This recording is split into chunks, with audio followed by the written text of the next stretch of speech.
Thank you. So we are going to record the call as you saw. We record all our Unlearning Lab series, both because it's helpful for us, but also for a lot of our members who are not able to participate because of internet connectivity issues, because they are traveling, because there are electricity issues, time zone issues. We know we work from all across the globe, and those are challenges that any global network has to deal with. So we do record this. And as you just saw from Annette in the chat box, that these recordings are helpful. So that's fantastic to know. Pascal, do you want to translate? Yes, yeah. Bienvenue à tout le monde. Pendant que nous attendons que le traducteur qui est désigné pour cet appel se joigne à nous, à cause des difficultés d'Internet et de connexion. Nous sommes très heureux de vous accueillir ici et veuillez bien noter que nous allons enregistrer cet appel et que les discussions ici vont être rendues disponibles pour ceux qui sont en voyage, ceux qui ont des problèmes de connexion, ceux qui, pour des raisons de temps, ne peuvent pas se joindre parce que nous travaillons de façon internationale et des gens de tous les pays. Donc, nous rendons cet enregistrement disponible pour cette session d'apprentissage et de désapprentissage. Yeah. So this is the second session in our Unlearning Labs on the Community-Led Monitoring, Evaluation, and Learning series. We are very excited to have you here. I'm Gunjan Veda. I'm from the Movement for Community-Led Development. This Unlearning Labs is normally facilitated by me alongside my colleague, Nelly Mecklenburg from the Institute of State Effectiveness. Nelly is in Greece today, but we have with us for today's session, Eileen Kluta from Outreach International. And we hope that this really becomes a space for all of us to think deeply about community-led monitoring, evaluation, and learning, and to pool together our knowledge, our lived experience, our experiences of how is it that we put communities in the driver's seat when it comes to monitoring, evaluation, and learning. Yeah.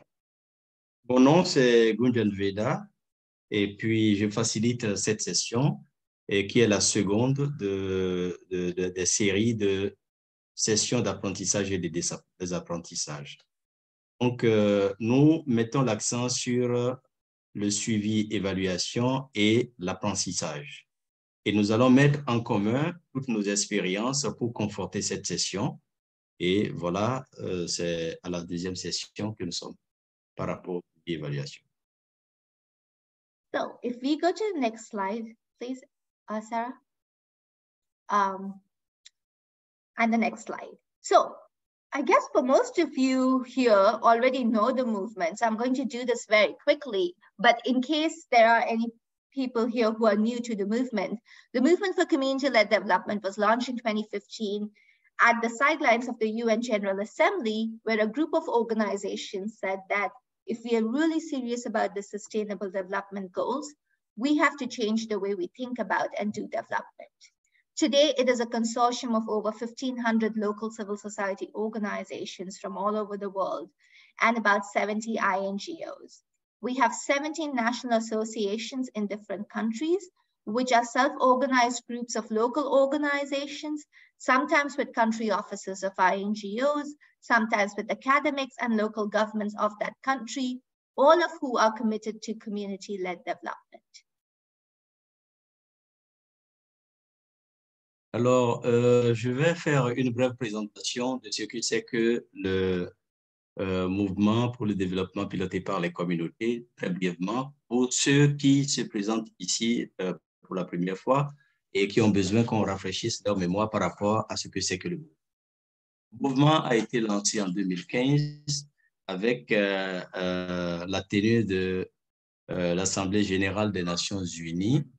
Et aujourd'hui, le mouvement compte, vous pourrez le lire également sur le slide qui est là, à peu près 1500 organisations et de la société civile, et on a 70 ONG internationales Et nous avons également au niveau des pays, des chapitres ou des associations qui sont au... Great. If you go to the voilà. next slide, Sarah.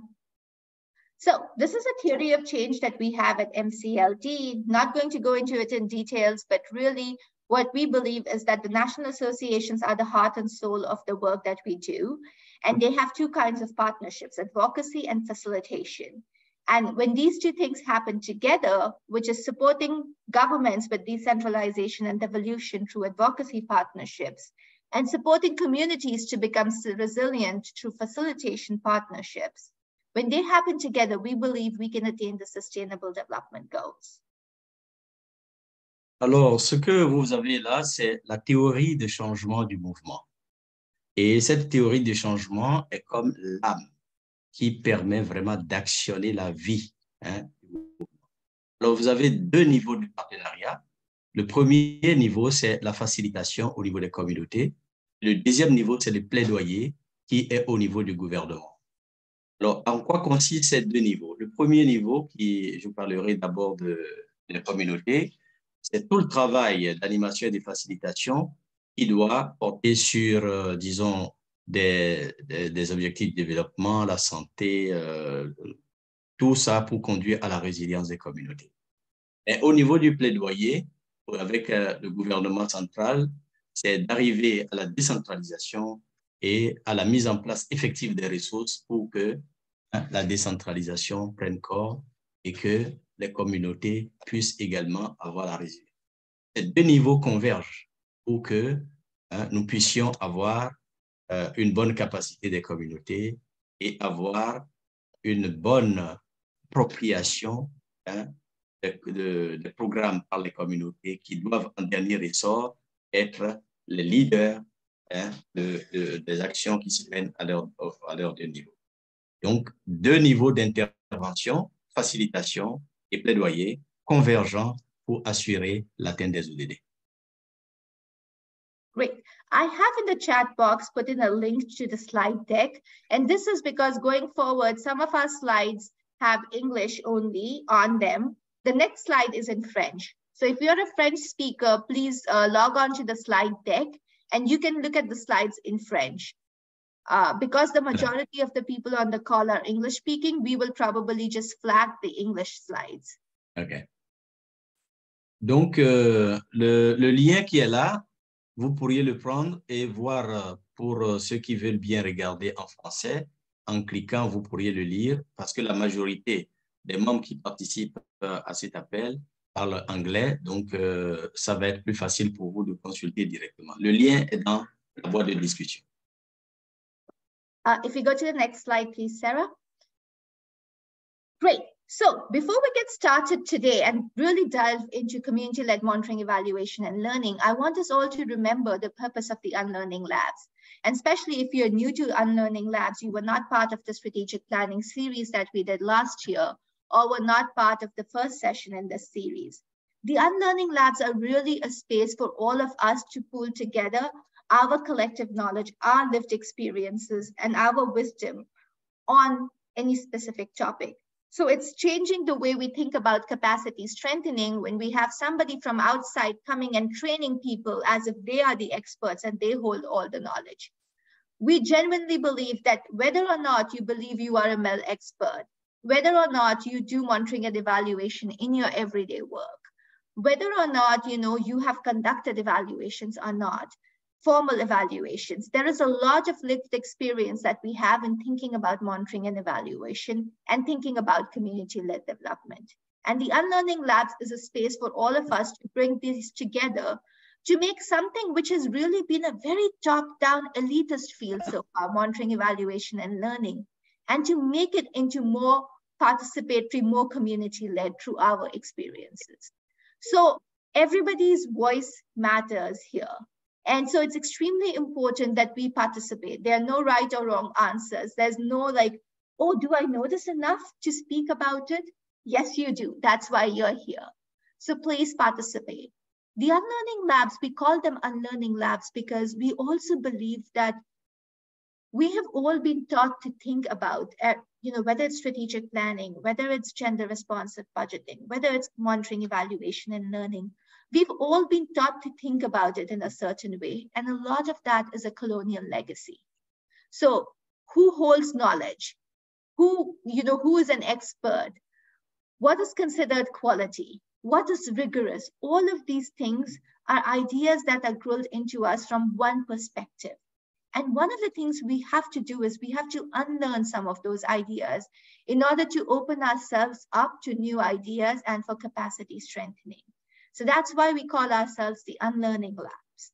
So just to keep that in mind, that one of the things we are doing here is we are constantly challenging our pre-existing notions about a lot of these topics.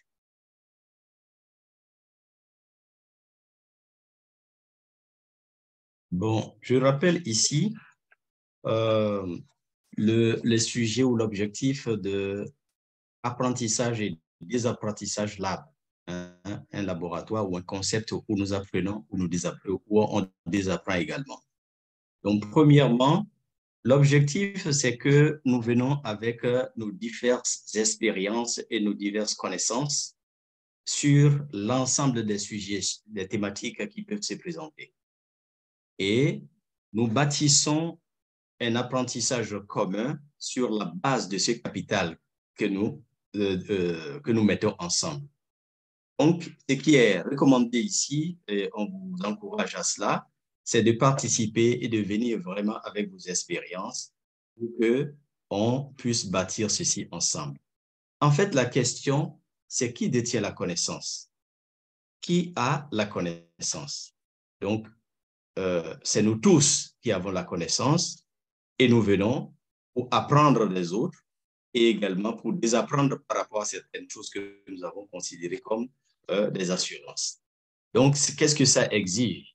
Ça exige que nous venons ouverts à l'apprentissage, ouverts et qu'on peut également déconstruire les connaissances que nous avions antérieurement. Et ça met en cause l'idée de renforcement des capacités que nous avions antérieurement. Se mettre ensemble pour bâtir. Donc, nous devons nous poser des questions sur ce qu'on connaît avant et être prêts à les remplacer par d'autres connaissances, à également les renforcer. One of the things we have learned in the course of these unlearning labs last year was that inclusion is more important for us than covering more material.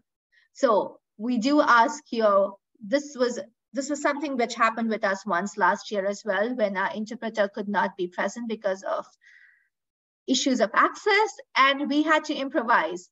And the decision we took as a group was that even if one person is French speaking, we will have interpretation. Our colleagues, just like Pascal did today, offered to step in.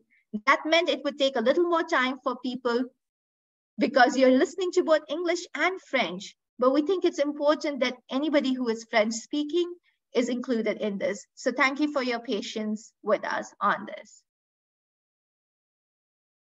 Bon, ce que nous avons appris de ces séances d'apprentissage et de désapprentissage, c'est l'inclusion.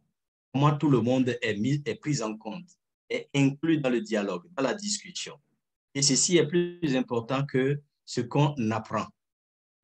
Et c'est pour ça qu'aujourd'hui, nous sommes obligés de demander votre patience parce que moi, j'ai offert de faire cette traduction sans m'être préparé à cela pour que nous puissions respecter l'inclusion de tous. On demande votre patience. Voilà. Thank you. Okay, so very quickly, how are we going to spend our time together today? First, we are going to look into what is community-led monitoring, evaluation, and learning, and why is it important.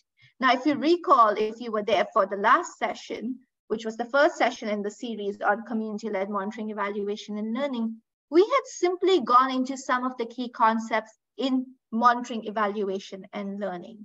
So for a lot of us who are coming from community-based organizations who have not maybe done traditional MEL, some of the terminology or the jargon of MEL would have been new. And we wanted to make sure as we go along that we are all on the same page. So we had looked at things like differences between qualitative and quantitative, between outcomes and outputs and impact, difficult even for MEL practitioners to kind of understand the differences between those three.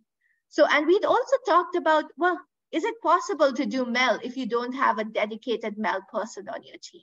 So how do we pool resources as smaller organizations, if there are small organizations who are part of this group, to do this? Those are some of the issues we had handled last time. This time, we are specifically getting into community-led monitoring, evaluation, and learning. So we'll start with unpacking a little bit of what does it even mean? What is COL-MEL and why is it important? And then we are going to look into the principles of COL-MEL and what does the cycle look like? What are the different phases or stages of community-led monitoring, evaluation, and learning? Then we're going to go into small groups and we're going to work through each one of those phases. So every group will get a different phase and we will work through how do we make that phase more community-led. So what are the roles and responsibilities of the community? What are the roles and responsibilities of us as implementing organizations, be it local or international, or be it a consultant, a monitoring, evaluation, and learning consultant. So what are our different roles and responsibilities and challenges? And after that, we'll come back into the plenary and have a broader discussion around some of the challenges to community-led monitoring, evaluation, and learning. Finally, what we would love to do is to share with you the structure of the next 6 calls of the Unlearning Labs. What we have, in mind based on interaction with a lot of you one-on-one. And we want to see as a group if that makes sense to us, if there's anything we want to change. The reason we are having this Unlearning Labs on community-led monitoring, evaluation, and learning is because it was the most voted on topic. This is what everybody asked for, who filled out the survey that was done last year on what should we focus on. So now we want to make sure that the series is useful for you. So we want to go over the structure of the series with you to see if there's anything that needs to change. So that's how we're going to spend our time together today. Yeah. Bon, vous pouvez voir la traduction de ce qui est dit en face de vous, mais je ne vais pas le reprendre vraiment entièrement. Et plutôt regarder la traduction. Pour ceux qui sont nouveaux, nous allons voir un peu ce qu'on appelle le jargon du suivi, évaluation et de learning, et de suivi, évaluation et apprentissage. Et donc, des termes comme input, des termes comme output, des termes comme outcome, c'est-à-dire input, c'est les activités, les outputs, les résultats, les outcomes, c'est les effets tendant vers les impacts, donc intermédiaires d'impact. Donc, ces thèmes, on va un peu les regarder. Mais ce qui est important aussi, c'est de regarder pourquoi et quoi. Qu'est-ce qu'on fait quand on parle de suivi, évaluation et d'apprentissage. Et en dehors de ce qui est traduit là et que vous pourriez regarder, l'objectif, c'est d'aller plus tard en groupe pour voir comment nous pourrions faire les différentes étapes de suivi et évaluation de façon plus participative selon nos expériences. Quelles vont être nos contributions et ensuite voir les défis et déboucher également sur les étapes prochaines.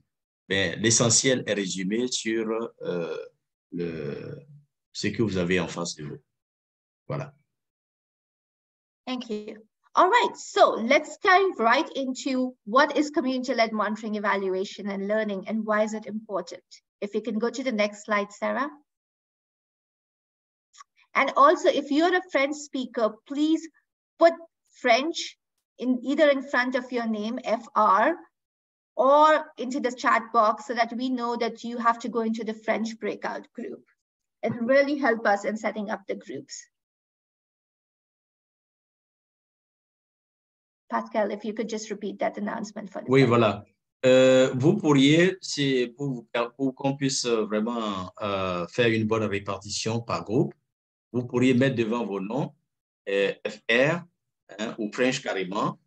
Comme ça, on sait que vous souhaitez réellement participer à un travail de groupe en français. Vous pourriez mettre ça sur, devant vos noms. Donc, je peux le faire à partir d'ici, comme un exemple.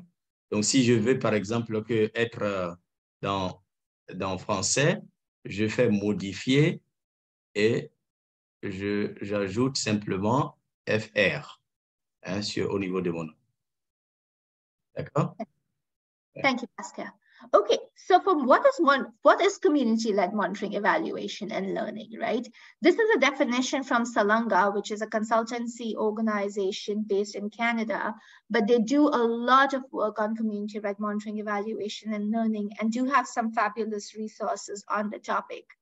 And they define it as an approach to monitoring, evaluation, accountability, and learning that capacitates diverse key community members or change agents, including the marginalized and the vulnerable, to continually monitor, analyze, share, and reflect on progress against their community development plans based on outcomes and indicators, metrics that they define to take action to achieve their goals and visions.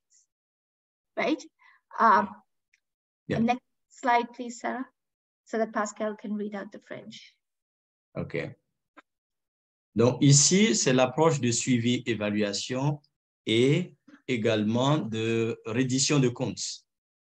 Parce que là, c'est la reddition de comptes qui permet à divers membres clés de la communauté, agents de changement, y compris les personnes marginalisées et vulnérables, de suivre, d'analyser, de partager et de réfléchir en permanence aux progrès réalisés par rapport à leur plan de développement communautaire sur la base des résultats et des indicateurs métriques qu'ils définissent pour prendre des mesures en vue d'atteindre leurs objectifs et de réaliser leur vision. Donc, ce qui est important, vous allez voir les groupes marginalisés. Il y a un suivi-évaluation qui est en liaison avec la reddition des comptes et de l'apprentissage et qui permet de soutenir et d'analyser, d'accord, par rapport à des progrès réalisés et pour tendre au mieux vers l'atteinte des objectifs et de la vision. We go to the next slide, please. So, community-led monitoring, evaluation, and learning, the difference between CLD, MEL, and regular MEL is really about three forces or three key characteristics. So first, community-led monitoring, evaluation, and learning is community-driven. It is participatory, and it is action-oriented, right? So it's not done because a funder wants you to do it. It's not done to say somebody, yeah, look, we did something and it had impact. It's really done because you want to understand, well, what is it that we have been doing? Is it making sense? Are there things that need to change or not? So it's very action-oriented. Alors, le premier aspect qu'il faut regarder dans le suivi-évaluation piloté par les communautés, c'est que c'est les communautés qui définissent vraiment ce modèle de suivi-évaluation. C'est eux qui savent quels sont les objectifs, c'est eux qui managent, c'est eux qui porteurs de ce suivi-évaluation. C'est des membres de la communauté. Great, thank you. If we can get to the next slide, please. Next slide. We actually had this. Okay. Voilà. So I'm going to hand it over now to Aline. Aline, over to you. Yeah, thanks, Kunjan. So if we consider what Kunjan just shared as to what and how we can potentially define community-led monitoring, evaluation, and learning, let's consider just briefly then why is it important? What should be our guiding star purpose and our core objectives around community monitoring evaluation. I have with me my colleague from the Philippines, Nancy Bobadilla, but before we go over to her, because she's going to share a little bit more about what they have been doing in the rural Philippines around this specific initiative. But before we go to her, let's just quickly pause here and we can, as a group, come up with some core ideas around the importance for MEL. Why, as a group, do we consider it to be important? If you want to unmute yourself and share in that way, or you can just drop some comments around purpose in the chat box, and then we'll quickly populate a couple of ideas on the slide. As to we know what it is, as initially defined by Kunjan, let's think a little bit more as to why it is important. Bon, dans la présentation de Kunjan, nous savons le pourquoi, non pas en quoi consiste le suivi-évaluation géré, piloté par les communautés. Le quoi de cela est déjà présenté. Mais le pourquoi de suivi-évaluation piloté par les communautés, quelles sont notre vision, quelles sont les visions? Donc, ceci n'est pas encore vraiment détaillé et c'est ça que nous allons aborder maintenant en tant que groupe, montrer qu'est-ce que le pourquoi nous voulons vraiment avoir le suivi évaluation piloté par les communautés. Donc, si vous voulez parler, donc vous pouvez en mode où on peut vous écouter et puis dire le pourquoi du suivi évaluation piloté par les communautés. Pourquoi?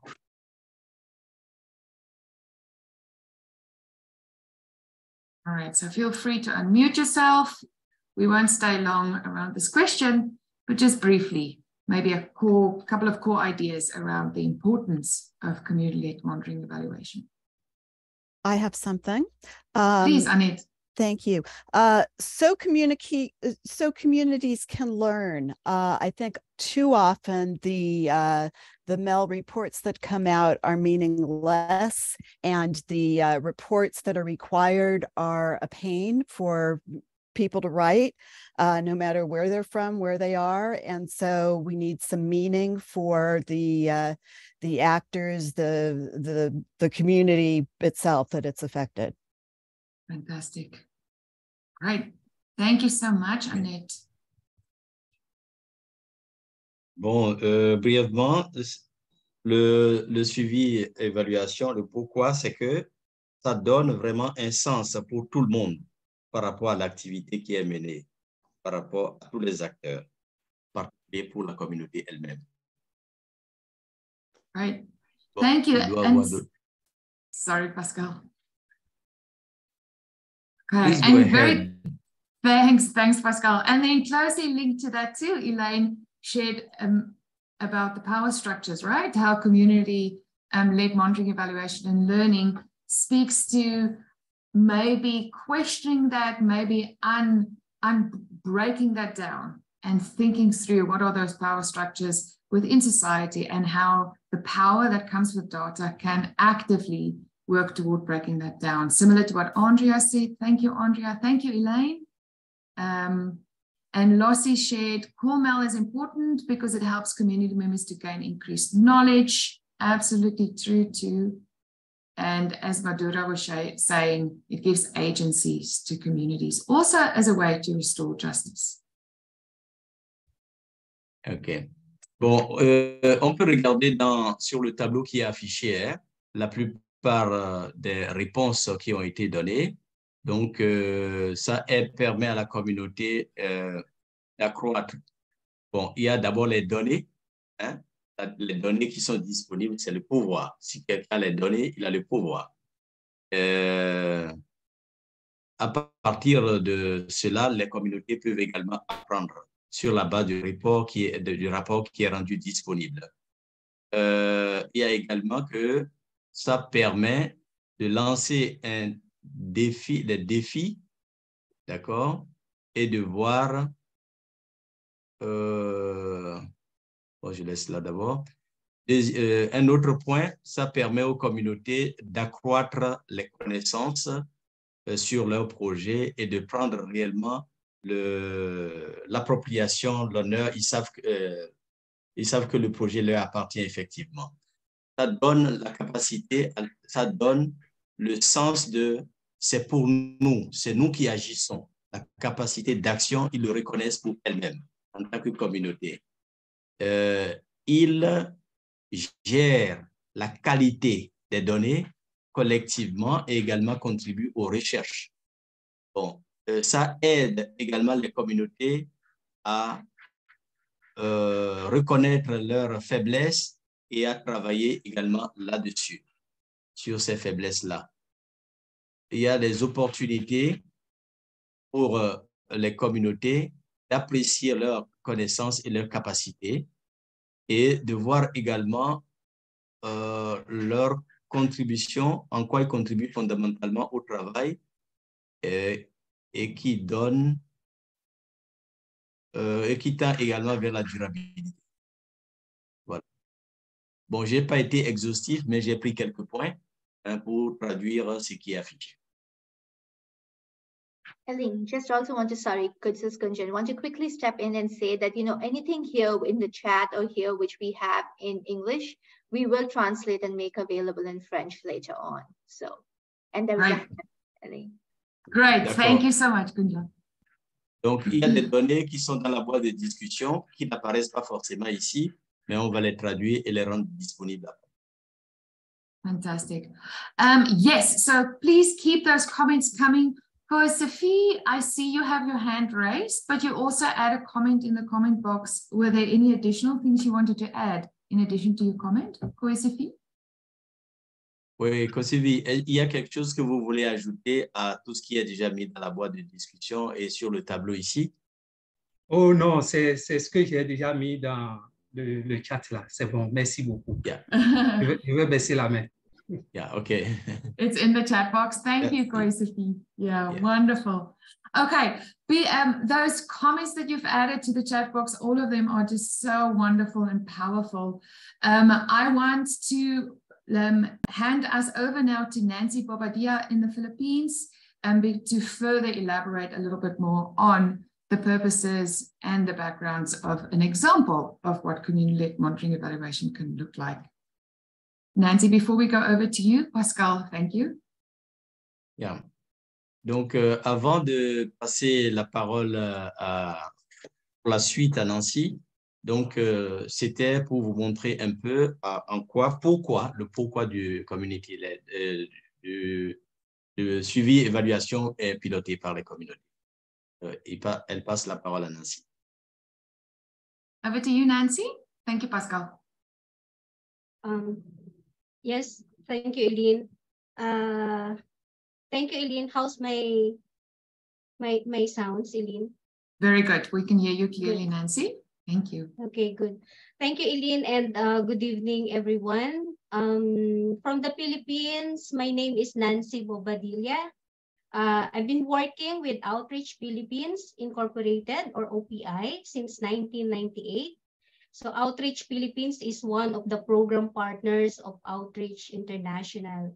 So our methodology is called Participatory Human Development, or PHD. And generically, I can say it is a community-led development program. So we work with Nancy, people in, yeah?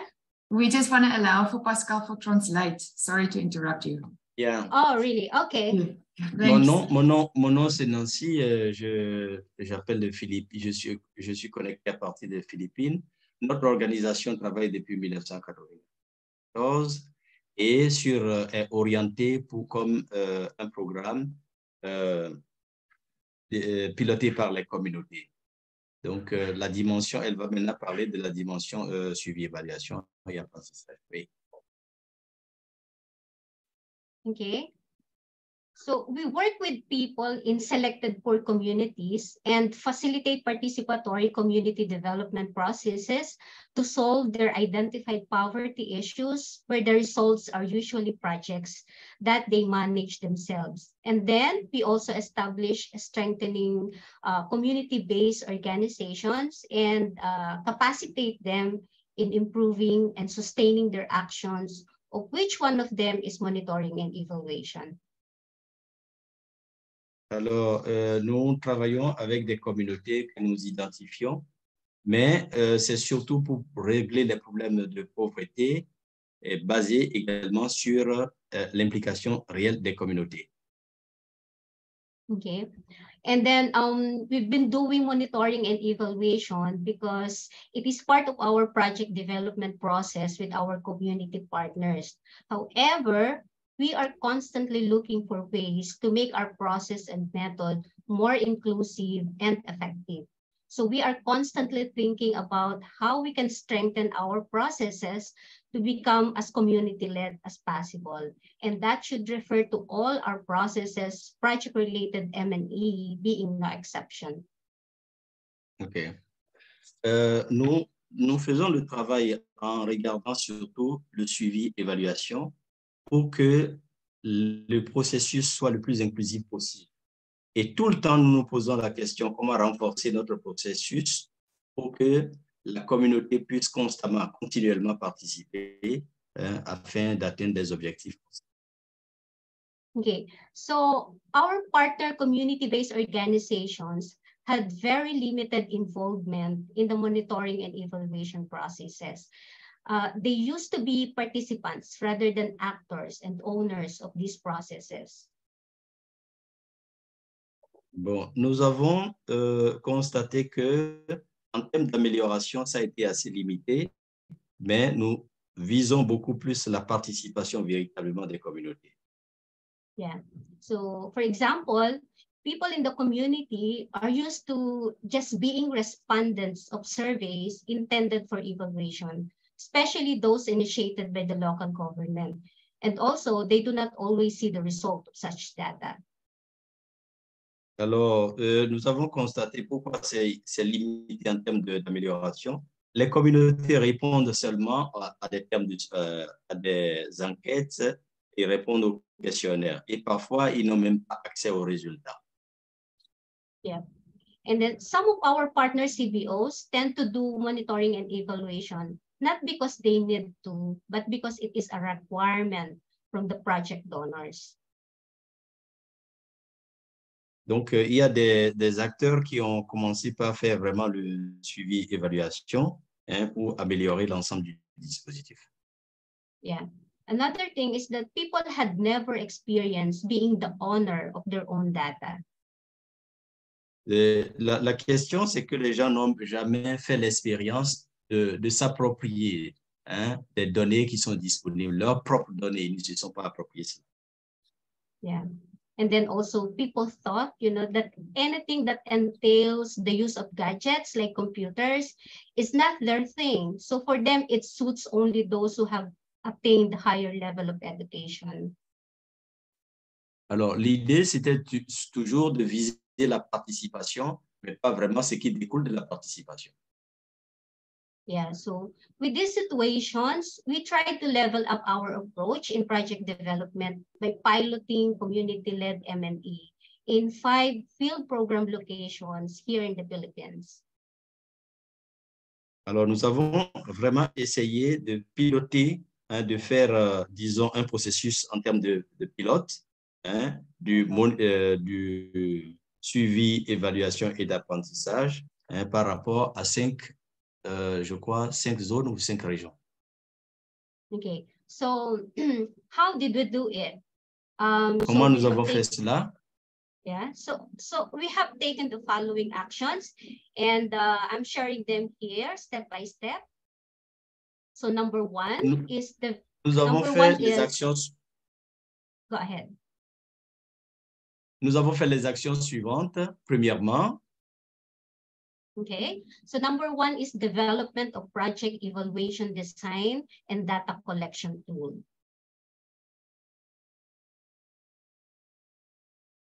C'est le développement de suivi-évaluation piloté par les communautés et la collection de données. Because as a trainer, I work closely with our field practitioners to think through an initial project evaluation design draft and also possible data collection tools before starting the discussion with the community leaders. So it is very important that before facilitating the M&E process with community leaders, as with facilitating any other community-led activity, the practitioners are prepared on how to facilitate the process. D'accord.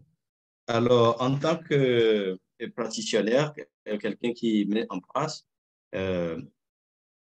qui opérationnalise tous ces processus, la dimension préparation est très importante.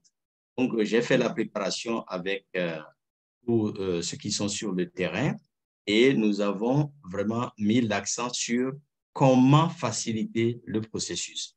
Ici, c'est la dimension préparation avant de démarrer. Yeah. And then step number 2 is meeting with the CBO leaders. So during facilitation, the leaders with practitioner support develop their project M&E process. So this is where, number 1, the rationale and objective of project monitoring and evaluation are clarified. D'accord. L'étape 2, c'est la rencontre avec les organisations de la société communautaire qui sont à la base. Et à ce niveau, l'on clarifie tout ce qui est en termes de rationnel, hein, en termes de pourquoi, de suivi, évaluation pilotée par les communautés est vraiment clarifié. Ceci est clarifié avec les communautés. Donc, rencontre avec tous les acteurs. Yeah. This is also where we revisit their project's objectives and proposed outcomes that they themselves develop during the conceptualization of their projects. Alors, c'est également à cette étape que nous précisons les objectifs du projet, de façon que, en même temps que les outcomes qu'on peut traduire comme les effets ou comme des produits un peu plus avancés du projet. C'est à ce niveau-là. Yeah. And this is also where these objectives and proposed outcomes become the basis from which they develop their survey questions.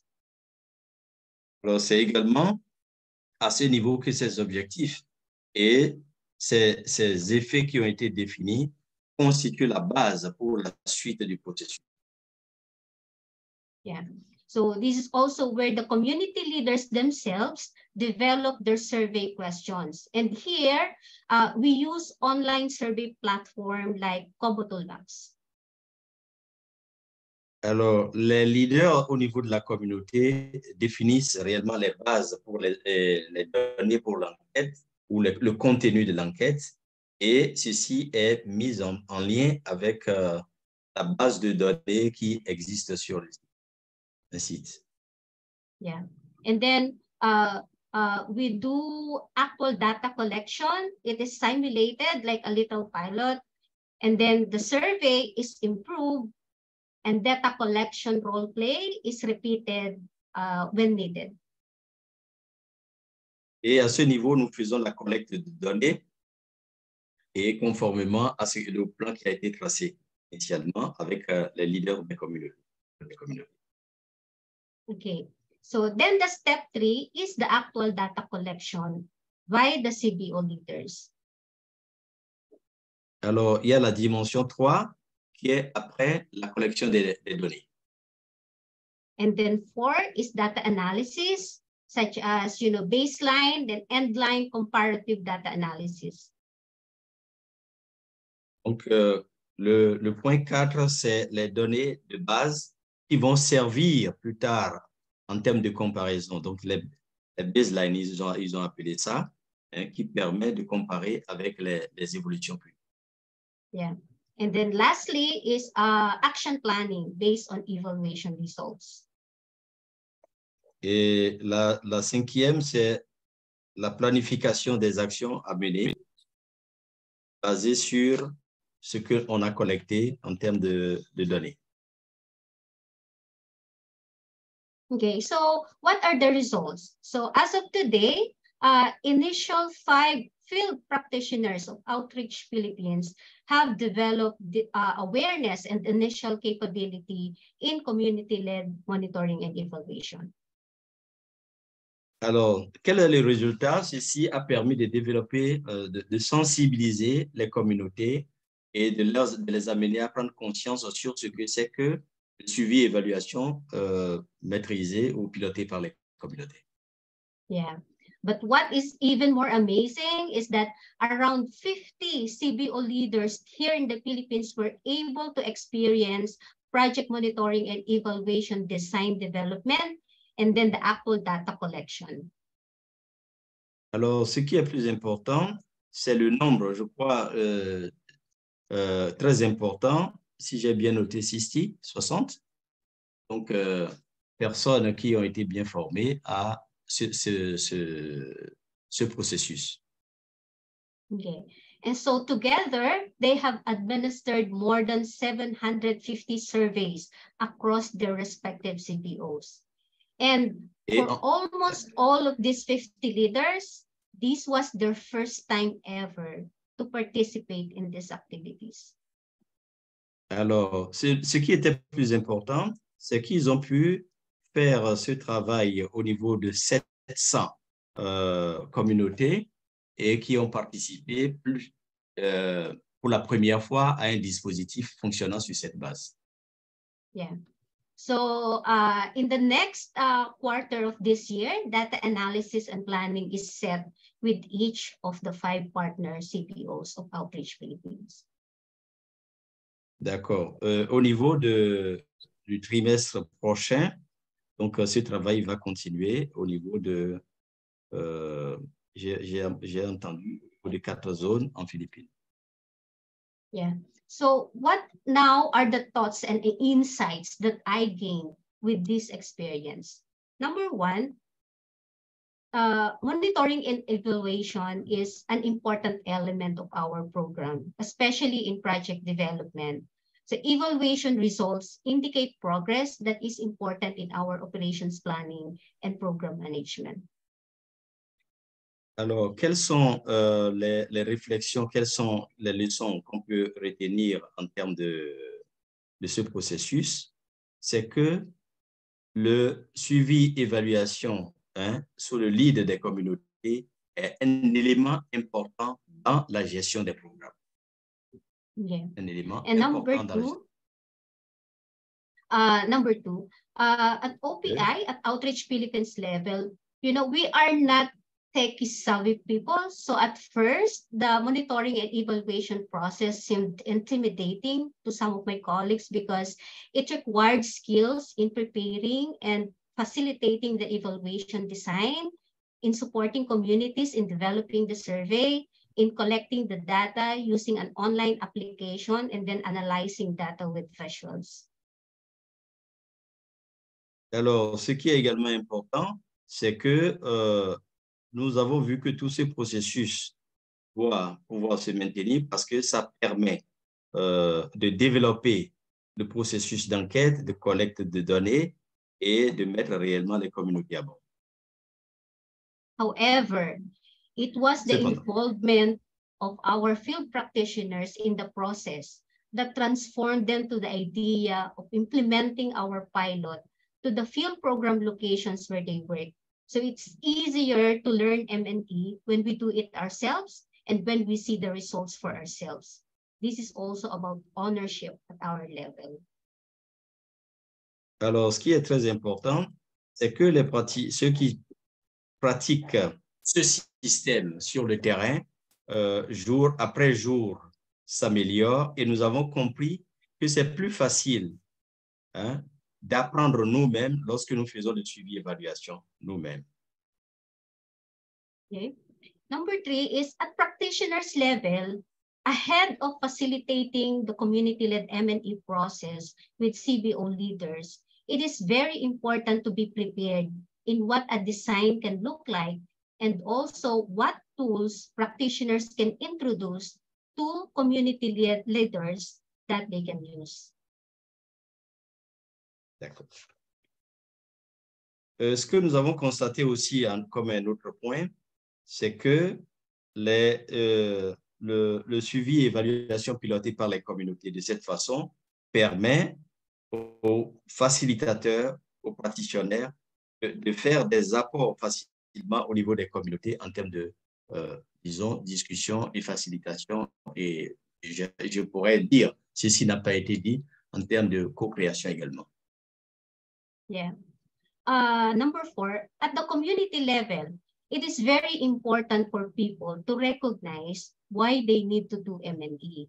They can only sustain their actions when they recognize that the projects they have are theirs and no one will sustain it but them.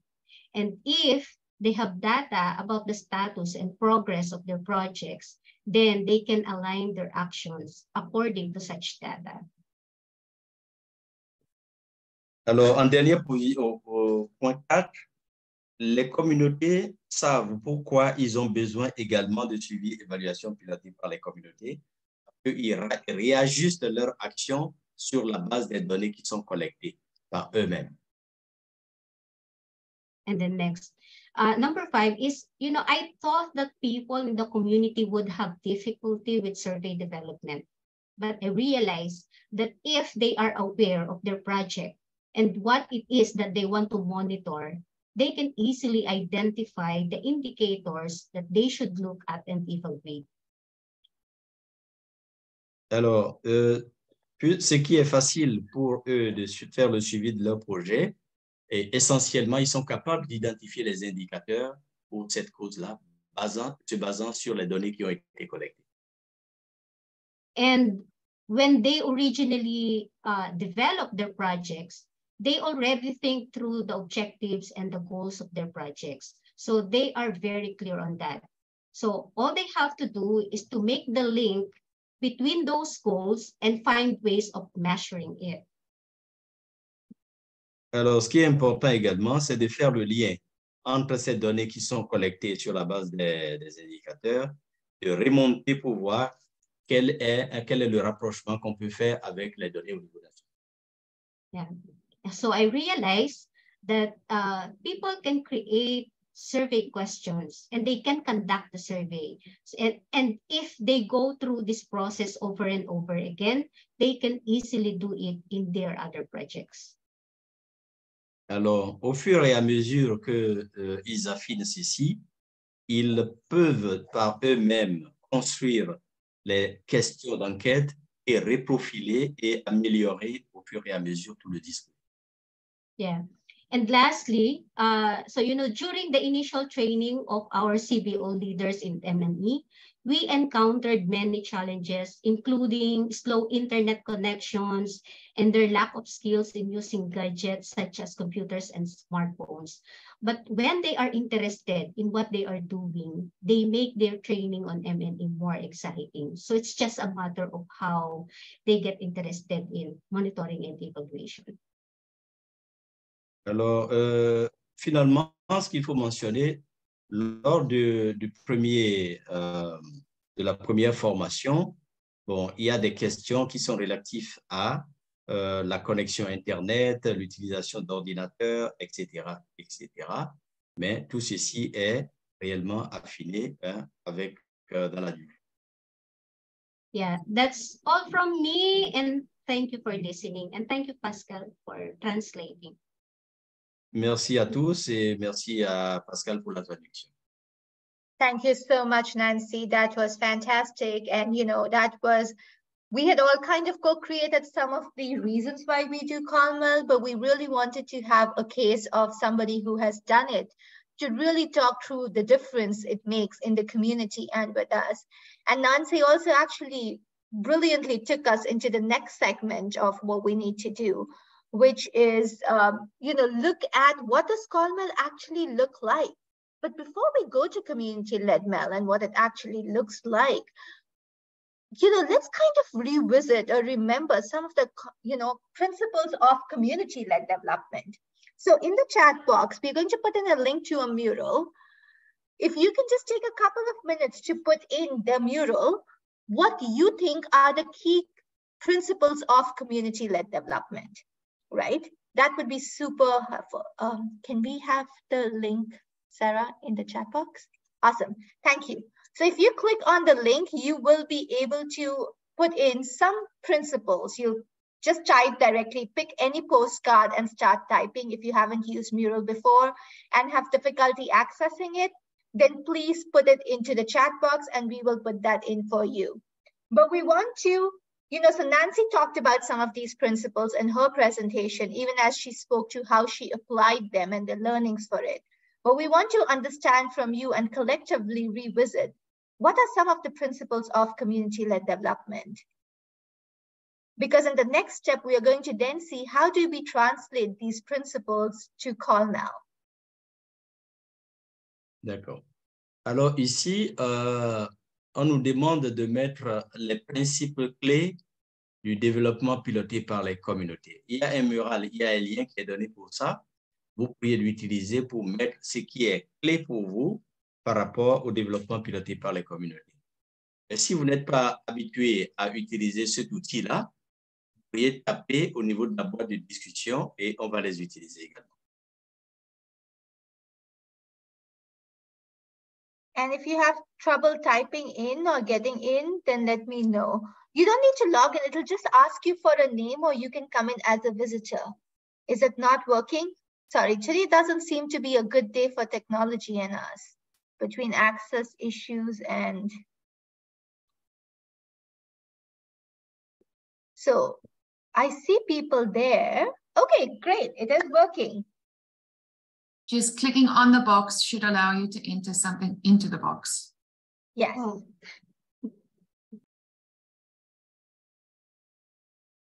Just pick any box and then you can type in. And if there are challenges, just put it in the chat box here and we'll put it here. Nancy, in the meantime, there's a lot of accolades coming in for you in the chat box for your fantastic presentation.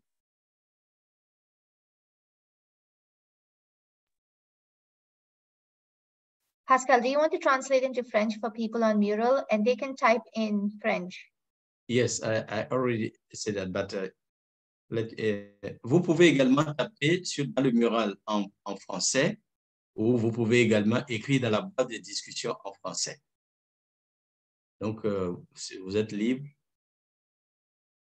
de mettre la langue que vous préférez.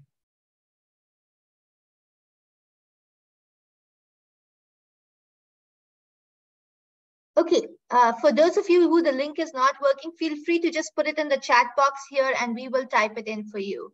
Don't worry. Just put it into the chat box, we'll type it for you. Si ici, dans le mural, ça ne marche pas, mettez dans la boîte de discussion, comme je vais mettre par exemple ici, dans la boîte de discussion, et on peut l'utiliser on peut le reprendre pour l'afficher.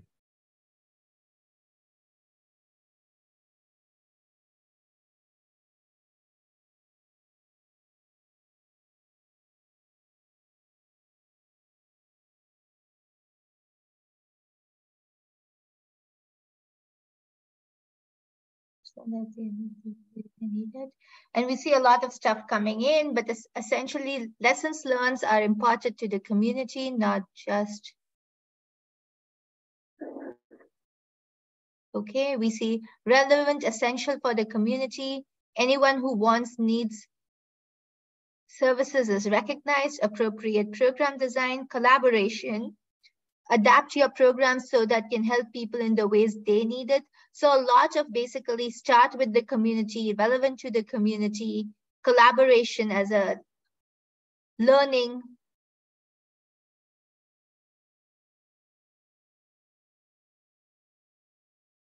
Yep, another one I see about being open to learn from the communities. Don't go in as the expert in the community. Inclusion, yes. Community participation, inclusion. I will put them in for the people who are not able to.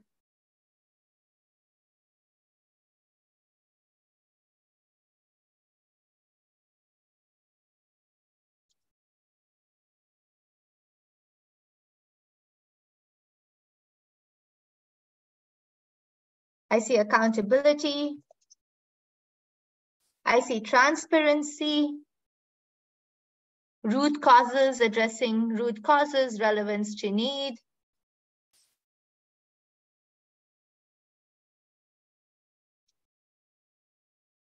decolonization, implementation, accomplishment, motivation, accountability, inclusion, all great.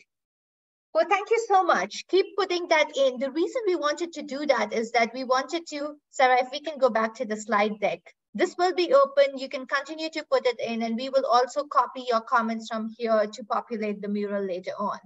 The reason we wanted to remind us about this and to remind us about really the definition of community-led development that we in the movement use is because, well, there is no MEL without CLD, right? So how do you do community-led monitoring, evaluation, and learning in a project which is top-down?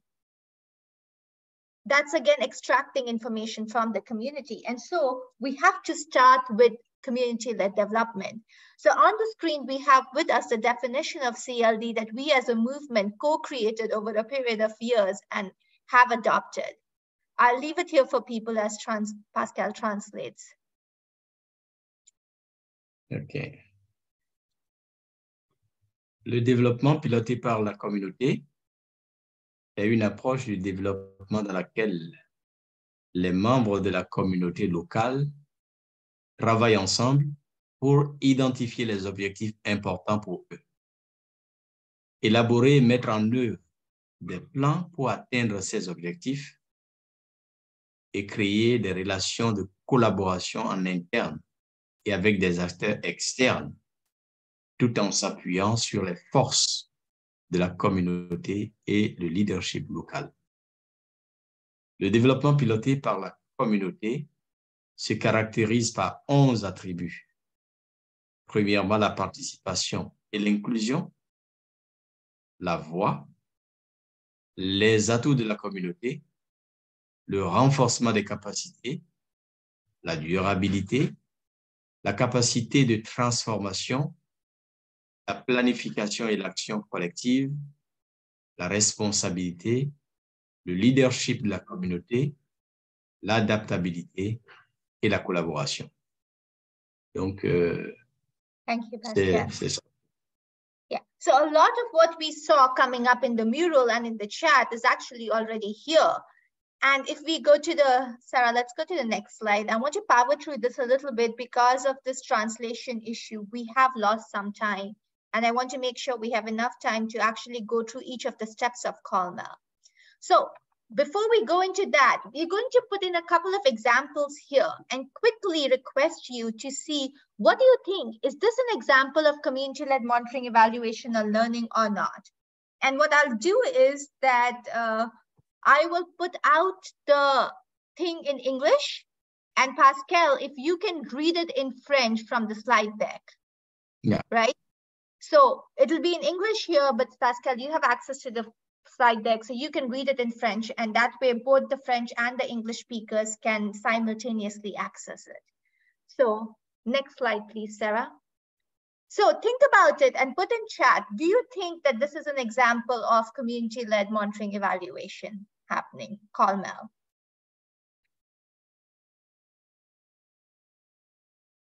Pascal, if you want to just translate this scenario into French for people. Yeah. Let me, do I have the translation in? Yes.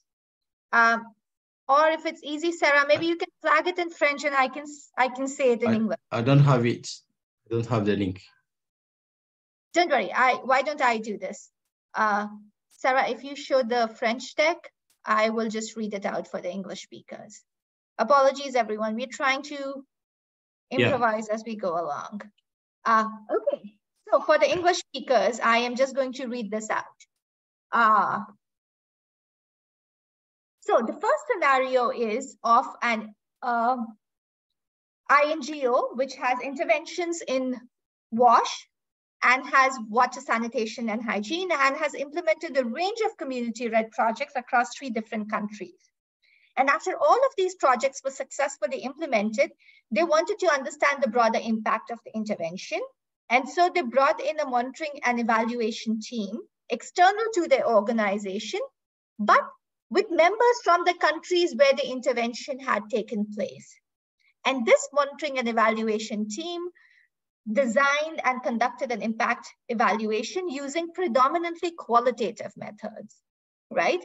And the evaluation team was very clear. It did not take time from INGOs or even the project participants, other than the time it took for the enumerators to actually collect data from project participants and INGO staff. Okay, do we think this is community-led monitoring evaluation and learning? So an INGO wants to understand the impact, gets in an external evaluation agency. The evaluation agency has people from the country on its team, and they conduct the evaluation. And the only time they actually take people's time is when they have enumerators who go out to collect data. Is this community-led monitoring and evaluation?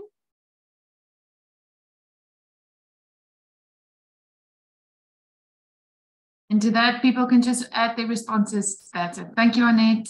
Just add your responses to the comment chat box. Yep, absolutely. So no local leaders, no accounting for project participants. Absolutely. So just because it was qualitative methods did not make this call MEL, right? Let's go to the next scenario, Sarah.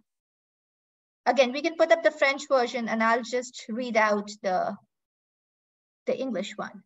Okay, so a national nonprofit is focused on child nutrition, and they designed a monitoring and evaluation plan to better understand the program's impact over a period of time.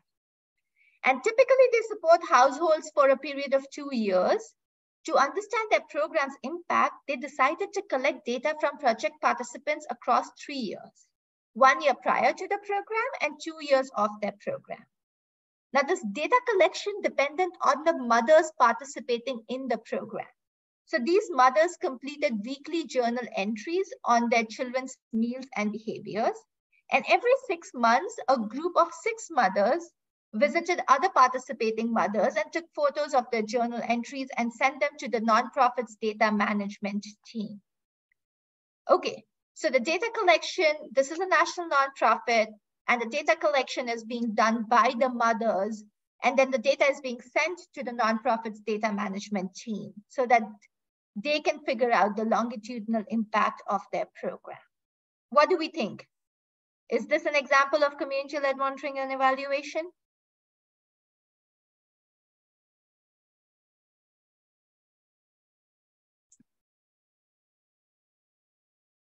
Est-ce que ce que vous avez lu là est un exemple de suivi évaluation pilotée par les communautés? Parce que la version française était affichée. Yes, and I see Annette saying it's not because it can be national level, but this community is still not involved, right? So, okay, great. Why did we do this? We went through these 2 scenarios because very often what happens is that just because somebody is using a participatory methodology, somebody is doing qualitative data collection, or somebody is using local enumerators, they say, oh, but we're doing community-led monitoring evaluation. And that's not true. So then what does monitoring and evaluation look like at the community level? Specifically right now, we are going to go into evaluation. Sarah, if we can skip a couple of slides, skip the scenario slides, and let's get to, yes. So the basic about community-led monitoring, evaluation, and learning is that it is data of the people, by the people, and for the people, right? And so it's based on 3 important principles. The principle of ownership. Who owns the data, right? Who decides how the data will be used, when it would be used? So it's not just a matter of, well, does the community even want to do the evaluation? Or they decide the purpose of the evaluation? It's also about once the evaluation is done, once the data is collected, once those learnings are collected, who decides what's going to happen with that? Who owns that data? Who decides where it's going to be shared and how and in what form? The second important principle is voice. So whose voices are heard and valued? And Elaine, I think you brought this up a little bit when you brought up the issue of community leaders. Is it only them, the power dynamic? So it's also a question of whose voices are heard and valued. It's about diversity. It's about inclusion. It's about making sure different groups in the community are part of the process, right? And then the power issue. Who decides the purpose of the evaluation? Who decides there is an evaluation to be done? This is what it will measure. This is what we want to find out. So traditional evaluation has really always been about power over. When an implementing organization, a funder, somebody external exercises power over a community and says, this is how it should be done, right? And they find out, well, was the project effective or not? Did you guys do it right or not? Did we see the impact that we wanted to see? That's power over. What community-led MEL focuses on is about power within, and to. So it is the power within a community to decide what's best for them and to know what they want to measure. The power that is exercised with the community members and ensuring and handing power over to the community to be able to take these decisions and do this work. So the power model has to be flipped in COL-MEL. So when we think of COL-MEL, we think about it as a collaboration between community members and the implementing organization. So it's not like there is no role for us. There is a role for us, but that is based on a supporting role. That collaboration has to be based on a community-first principle. Pascal? Bien. Alors, ici, c'est très important. Bon, on l'a vu en bref, mais on revient là-dessus. Les données du peuple pour le peuple. Il y a 3 principes qui sont fondamentaux. Le premier, c'est la propriété, ou qui a la propriété des données. Comment ces données sont utilisées? Où ces données sont-elles utilisées? Donc, c'est cette propriété des données qui est un élément, le premier élément important. Le second, c'est la voix. Mais la voix de qui? Où est-ce que cette voix est entendue en termes de diversité et comment c'est valorisé? Ceci sous-entend la diversité des acteurs, ça sous-entend également l'inclusion. Le troisième point, c'est le pouvoir. Le pouvoir avec qui? Le pouvoir à l'adresse de qui? Le pouvoir à l'intérieur de la communauté et le pouvoir, non pas pouvoir sur quelqu'un, un pouvoir qui est exercé sur quelqu'un, mais c'est un pouvoir qui est utilisé au sein de la communauté, y compris le pouvoir de décision. Donc, c'est fait cette mention que le suivi, évaluation et apprentissage, piloté par la communauté, est une collaboration, mais entre les membres de la communauté et l'organisation chargée de la mise en œuvre du projet, est fondée sur le principe de la communauté d'abord. La communauté d'abord. Voilà. Great. And I see some questions, important questions around funder buy-in coming into this, because oftentimes we know the reality is that evaluations are done because funders want us to do them in a certain way, and that's where the money to do the evaluations comes from.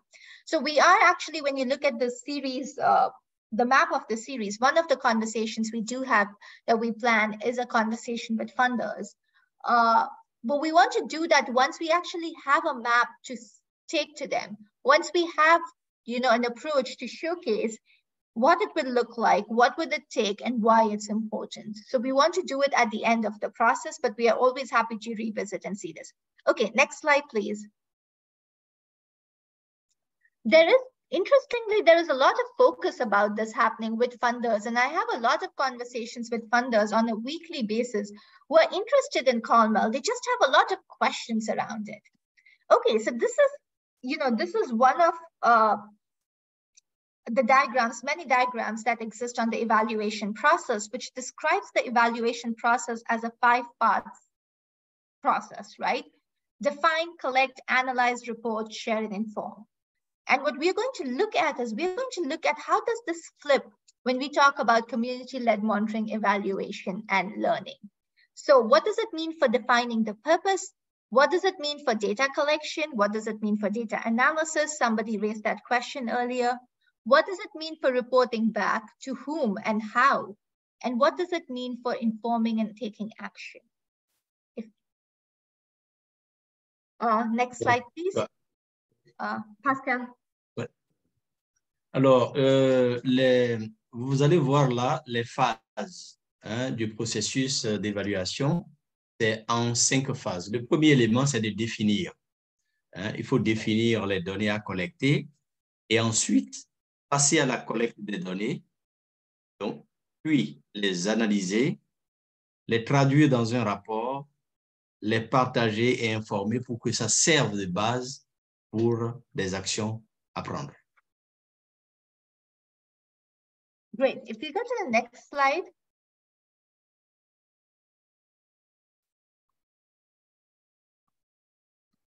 Great. So now if we think about that cycle of 5 steps and we think about community-led monitoring, evaluation, and learning, specifically, we are looking at community-led evaluation here right now. What would it look like? What are some of the questions we need to ask ourselves? The fundamental thing to remember is CalMEL is not extractive. We are not taking data from the community to put into our reports for our funders and to meet their demands and to find out how our programs are doing, right? This is about the community deciding and using the data as they see best. So that's a fundamental. So what would it look like in terms of define? The questions to ask is, who decides the purpose of the evaluation? Who is framing the learning questions? Who is creating the theory of change? Next. Data, collect. What data needs to be collected? So who's defining success? Are we saying, well, we'll collect data to see maternal mortality, whether it's come down or not? Or is it the community that is saying, you know, a big problem for us was that our women were dying in childbirth, and that's the issue that we want to address. So they may not tell you what the indicator is, but they'll tell you exactly what success looks like for them. So who decides what data needs to be collected? Who should be collecting the data, and how should that data be collected, right? Next, analyze and validate. Who analyzes the data? Who validates it? Who frames the conclusions coming out of it? Next, what we typically have as report in the cycle, but really when we come to think of community-led evaluation, we talk about action, even more than reporting out what action is being taken. Because remember that first slide I said with the 3 basics of community-led MEL? Actionable data is important. So what actions are being taken and who is deciding what actions are being taken? And in what form are we reporting out on these actions? And finally, inform and share. How do we make sure that the broader community members know not just what came out of this evaluation, but also what action has been taken as a result of this evaluation? So those would be the 5 steps if we were to translate the normal evaluation cycle into a CalMEL cycle. Now, this is our thinking. We would love to have your feedback on it, whether you agree, whether you disagree, whether you think something else needs to be there, and how you are thinking about it. But this is how, based on a lot of conversations, we have begun to think about it. And while Pascal translates it, I'll give people a minute to take this in and see if they have any feedback around this. Alors, les 5 étapes sont définies, ainsi à définir, qui décide de l'objectif de l'évaluation, qui définit la question d'apprentissage, qui crée la théorie du changement. C'est l'aspect défini. Le second, c'est collecter les données. Quelles sont les données qu'on collecte? Qui doit collecter les données? Comment les données doivent être collectées? Cette étape doit être également tenir compte des principes que nous avons énoncés tout à l'heure. L'analyse des données, c'est qui analyse les données, qui les valide et qui formule même les conclusions et après l'analyse. Le dernier élément, c'est quelles sont les mesures prises à la suite de l'analyse et de la validation des données.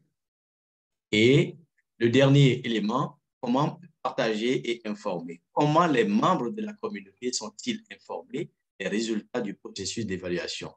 Mais l'élément important qui est central ici, c'est le processus n'est pas un processus pour extraire des données de la communauté seulement, mais c'est de s'assurer qu'à chacune de ces étapes, les communautés sont ceux qui décident.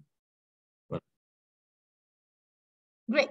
So, before we move on, does anyone have any immediate reactions to this, of what the CalMEL cycle looks like and the phases of it?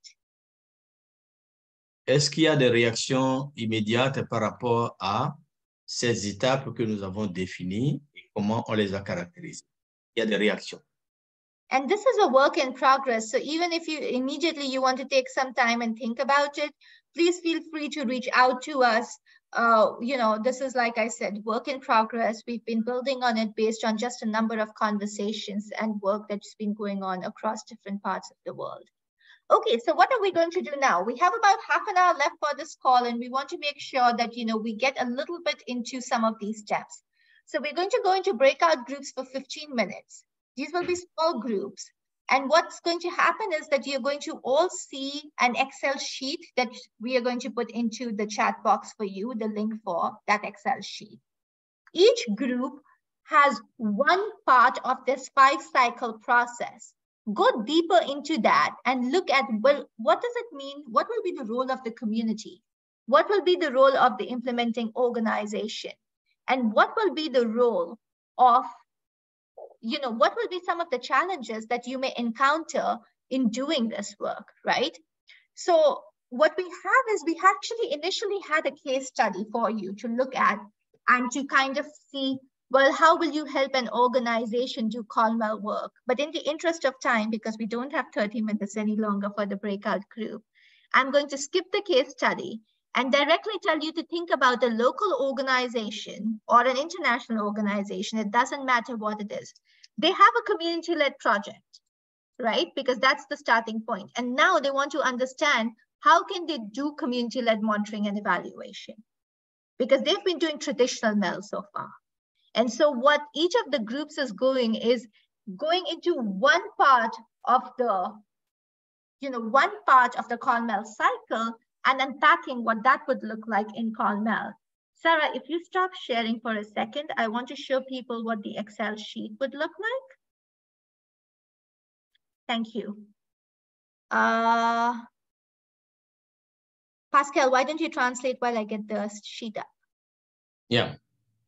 Ce que nous allons faire par la suite, c'est que nous allons faire 5 groupes et chaque groupe va prendre un des 5 aspects qu'on vient de définir et travailler là-dessus selon les informations qui sont données dans le tableau, à quoi ceci correspond en termes de participation, en termes de lead assuré par les communautés.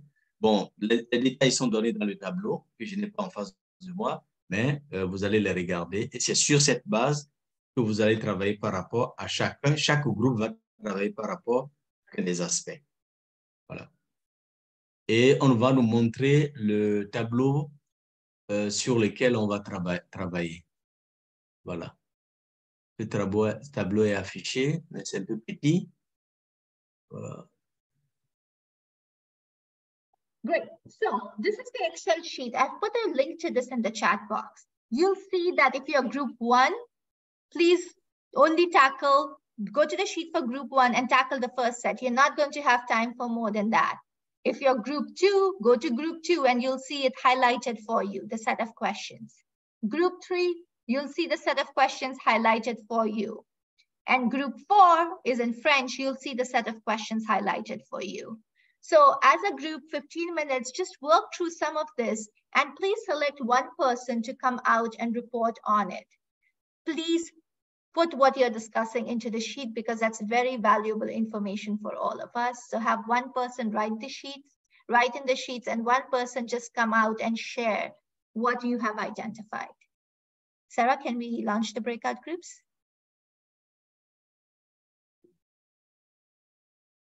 Great.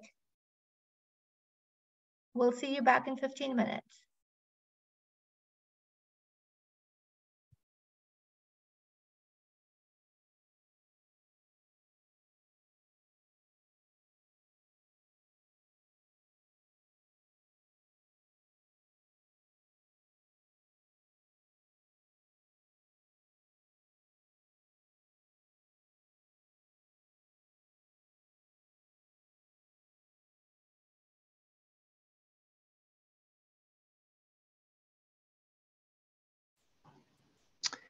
Hi, everyone. If you didn't get an invitation to join a breakout room, let me know and I will resend one to you so that you can join the discussion. that you started thinking about it?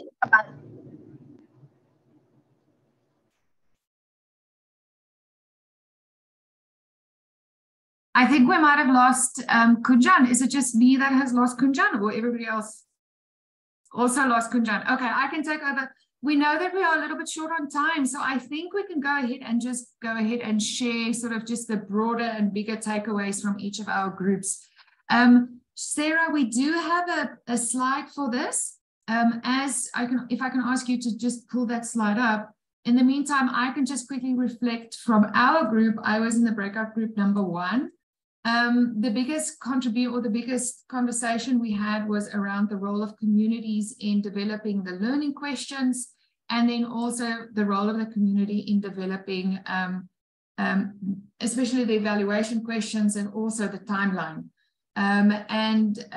In our group, we discussed and we clarified, and we had a good discussion around how this is a mutual sharing space where both the community members' research questions and evaluation questions and those of the implementing evaluation leaders or groups or the implementing groups, all those questions should be accommodated, allowing for the inclusiveness of all voices there. So often the implementing organization might be in a little bit of a hard place, right? Because they, in a community-led setting, do want to acknowledge the timelines of community members and community groups, but then at the same time, they also have to adhere to the timeline of donors. So it's finding that middle ground. That is then the role of the implementing organization, specifically when it comes to timeline. So we spend a nice time talking about the timeline, but then also in developing those overarching questions, evaluation questions, but also the theory of change. I will stop there as far as group 1 is concerned. Can I hand it over to group 2, who is reporting back for group 2 for us? Group 2, I am. Thank you, Consolata. Please go ahead. I'm finding it difficult to get the sheet again. Okay, so we looked at, I can't remember the questions, but we looked at the type of data to be collected. We said the data should be collected, should be the baseline, the midline, and then the endline evaluations. Right. Please, can you help me with the second question? I can't see the Excel sheets that we typed in. 1 second, group number 2. The second question was about the indicators. Who frames the indicators? Who collects the data? And how should the data be collected? So who frames the indicators? We said the indicators should be framed with the community leaders. And then they should also be trained on the data collection tools so that they would be the ones to do the data collection. Am I missing out on one? Good. How should the data be collected? And who should do the data Okay, collection? so we said the community leaders should be trained by the NGO or the CBO, and then the community leaders will do the data collection. And yeah. And lastly, what approach methodology should they use? Yeah, so they're using the participatory methodology. So we're looking at the participatory methodology. That's wonderful. Thank you so much. Sorry, I don't know. I didn't know how to get back the screen. No worries. That was great. Thank you. Group 3, can I hand it over to you? I can kind of share. I don't think we covered all the questions. Same. But we discussed that, the process of data analysis takes some understanding. So there has to be, if it's a community member or a group of community members who are doing that, there needs to be some kind of training. And then also, sorry, let me look at our things here. To understand like what is going to be, and I guess maybe it wasn't our question, but like, are we making sure that we're collecting, that not all the data, but that it's better, clearly understood what's valuable and what's not valuable to collect. And then validation or presentation of the data then is, let me see my notes here, like during a presentation or something to the community. But I guess one of the conversations we were having right before we closed out is that even in this process, as participatory as we want to make it, there still is a hierarchy of someone who is kind of leading that team. Like you're not going to have an entire community and analyze, you know, hundreds of data points. So whoever is that person or group that's in charge, you know, how are they going to do it? How is that representative of the community? And understanding, like, then too, like one of the best practices that we are often told about evaluation is that there is some of that separation, so that the you know, survey takers and things aren't the ones, they are not bringing in biases or trying to, you know, please somebody in the community. So is that a best practice that we continue to follow? Or, you know, do we have that kind of gap of separation, especially in maybe the analysis of the data, but how does then that take out the community-led aspect of that process? I don't know. That's right. Yeah, those are really, really good questions. And those are questions that, Elaine, I'm glad that came up in your group, because those are questions that I think we collectively can come up with solutions, right? Not necessarily answers, but discussions around it, so that we can incorporate all those responses into our pathways going forward. Thank you for that. Great. Pascal, I realize I did not allow for any French translation to take place. Pascal, if you don't mind, if you can quickly translate what Sarah put down on the slide for us, and then please then share with us what you discussed in group 4. Are you there, Pascal? You're muted.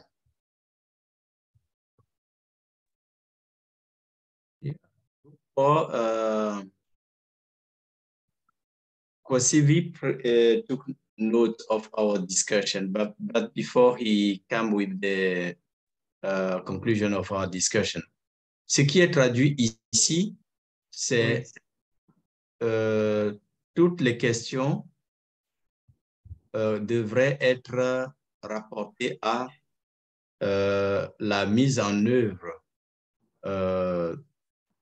L'organisation de mise en œuvre devrait prendre en compte la connaissance du délai de la communauté, qui doit être vraiment l'ADN de tous les dispositifs. Il doit adhérer disons, au délai du bailleur, de celui qui donne les ressources. Le deuxième point, c'est la collection des données devrait servir de base, hein, pour guider tout le processus collecté par les communautés, et en particulier les leaders des communautés qui ne prennent pas forcément à ça. Le troisième point, c'est le processus d'analyse des données doit prendre en compte la compréhension et peut également avoir besoin d'un renforcement des capacités. Donc, il doit avoir une clarté, une clarification par rapport à cette compréhension et pour que cela soit valable. Voilà. Et puis, je passe au dernier point, c'est les données au niveau des communautés devraient être classifiées, classées en données quantitatives et en données qualitatives. Donc, les données quantitatives sont toujours tenues par des chercheurs, mais la dimension qualitative relève plutôt des communautés. Voilà. Donc, do we have time for our group to report? In 1 minute, is that possible? Yeah, 1 minute. Kosivi. Thank you. Kosivi, tu peux rapporter? Oui, On a une minute, donc l'essentiel. Aïe, aïe, aïe. Je voulais aller Quelle était la question? Un instant, hein. Aïe, aïe, aïe, j'ai perdu l'écran de la question là. He could not see his notes. But one thing I would really share, we took into account constantly the ownership, the voice, and the power. Those three principles to guide all the process. How do we make sure that the community have the ownership, they have the voice, and they have the power? So across the whole process, Pascal, ensuring ownership, voice, and power. Yeah. Thank you. Thank you. Thank you, Pascal. Thank you, beautiful. Thank you. Kunjan, do we have you back online? Are you back with us? Yes, I'm back. Sorry, everyone. Welcome. My connection did not work out well, and I know we are over time, but if you give us just 2 minutes, we want to wrap this up. The idea behind this session was to, again, get us to start thinking about because of interpretation challenges. I know we covered less content than we hoped we would be able to cover today, but we do hope that this was a way for you to get started. We will share the Excel sheet, a modified version of the Excel sheet. And, so every sheet in that will now become one stage. And we invite all of you, as you think through this, to share ideas, practices, and fill out that Excel sheet. At the end of the month and in the next session, we will actually start with that Excel sheet. The other thing that we will start with are the principles of MEL and the concerns around MEL, because as we delve into each of the stages going forwards in the series, the two things we want to always keep at the back of our mind is the principles, right? What is it that we are striving towards? And the challenges, because one important question that a lot of you raised is that funders are always going to ask around this. They're going to raise questions of rigor, around quality, around is this data valid? There are going to be all sorts of questions that are going to come up. Can the community do this? Does the community have time to do this? Sarah, if you go to the next slide, it just sums up some of the key things that keep coming up for us every time we've talked about MEL, about, quality, rigor, you're increasing the burden on community is not interested, they don't have the time, all of those questions. So in every session, we want to keep these two at the back of our minds as we address and go through the cycle of MEL, because if we cannot address these challenges, it's going to be very difficult to convince funders and implementing organizations to change the way that they work. So, Pascal, I'm going to give you a minute to translate that, but before that, what I wanted to quickly show people and leave with people, and then you can translate, Pascal, is the next slide, Sarah, is what we promised. And that is the series, okay, not this, we don't have time to do this. The series flow. This is what we have currently envisioned as the flow of the series based on a lot of conversations with many of you. This is not set in stone. We will circulate this over email and we will ask for your feedback. If there is anything that you want us to change, if there is anything that you think is not working or needs to be added or removed from here, then we are very happy to do that. Also, if there are any specific sessions that you want to be part of, facilitate, share, let us know. Pascal, over to you. Oui. Bon, le premier élément, c'est que les fiches sur lesquelles nous avons travaillé vont être rendues disponibles et nous pourrions les avoir, nous tous qui avons participé à cet appel. Le deuxième point, c'est que nous allons, pour les prochaines étapes, insister beaucoup sur les principes et les défis du suivi, évaluation pilotée par les communautés. Il va s'agir de la qualité, il va s'agir du temps pour faire cela et ces éléments-là vont être des éléments sur lesquels nous allons revenir constamment. Et le troisième aspect, c'est que nous allons par, disons, vos adresses électroniques, vous adresser ce que vous avez vu tout à l'heure en termes de ce en quoi consiste le suivi, évaluation et l'apprentissage. Donc, ces points qui ont été mentionnés, vous allez les revisiter, voir ce qu'on peut ajouter, les questionnements que ça suscite et les partager avec nous. Donc, voilà les 3 niveaux qu'on venait de partager. Voilà. Donc, en résumé. Thank you, Pascal. And thanks, everyone. Thank you for your patience. Thank you for your participation. Apologies for all the technical and other glitches that we had today. But we hope you will continue to be a part of the series. We will hold back here for a few minutes in case anybody has any specific feedback that you want to provide now, either on the ConMEL cycle or on the series plan.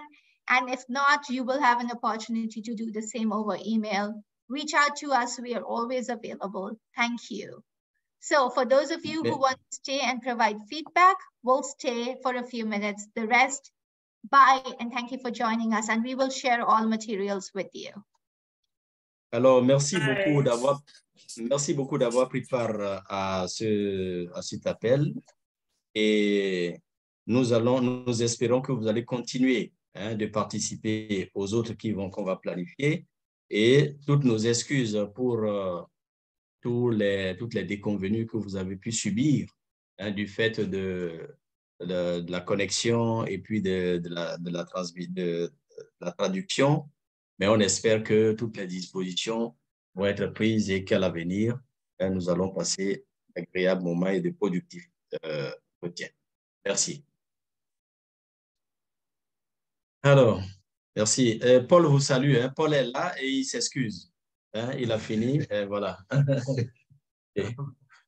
Vraiment, je m'excuse pour tous les désagréments qui ont été subis. Alors, s'il y a des gens qui veulent rester pour donner du feedback, ils sont bienvenus. Mais s'il y a des gens qui veulent vraiment partir maintenant, vous êtes totalement libre. Merci. Thank you. Thank you, everyone. Okay. Does anyone have any specific feedback? I would just like to share, this was fantastic. Thank you so much for putting this on. And I'm wondering, there were so many people, and as I see like the plan for all that's going to be happening, I'm sure these sessions are going to go really, really fast. Would it be appropriate, or do you think other people would be interested that as these sessions take on, that we just have like a shared Google Doc where people are able to share, if they want, their contact information, so that we know who's kind of participating in this? And, you know, there was some side conversations of like, oh, let's connect and things like that. But I know sometimes it's, at least for me, it's really helpful to know other organizations and other people that are in this collective space. And, you know, if something organically grows out of that, I would just love to be a part of something like that. I don't know if other people be like, no, I don't want that shared. And they can choose to be on it, right? No, that's a great idea, Elaine. In fact, we were actually planning to have a community of practice specifically on CalMEL, because, you know, we can start, and like you said, the sessions are only 2 hours and we can only do 2 hours. I think our challenge was that we needed at least 2 people who would be willing to take on the role of coordinating that community of practice, because within MCLD, we are very stretched out.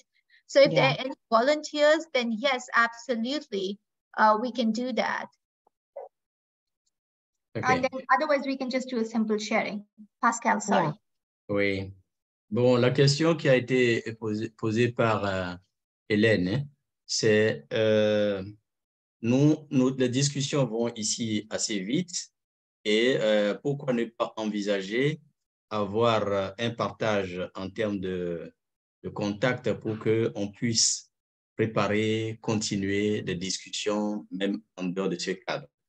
Alors, la réponse qui a été donnée par Gunjan, bon, nous n'avons que 2 heures de discussion ici, et nous sommes en train de penser à comment créer une communauté de pratique qui va permettre vraiment à nous-mêmes, à nous tous, de rester beaucoup plus en contact.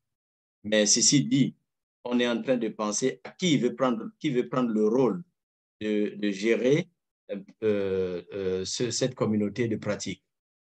Bon, ben, les discussions vont certainement continuer, ça finit.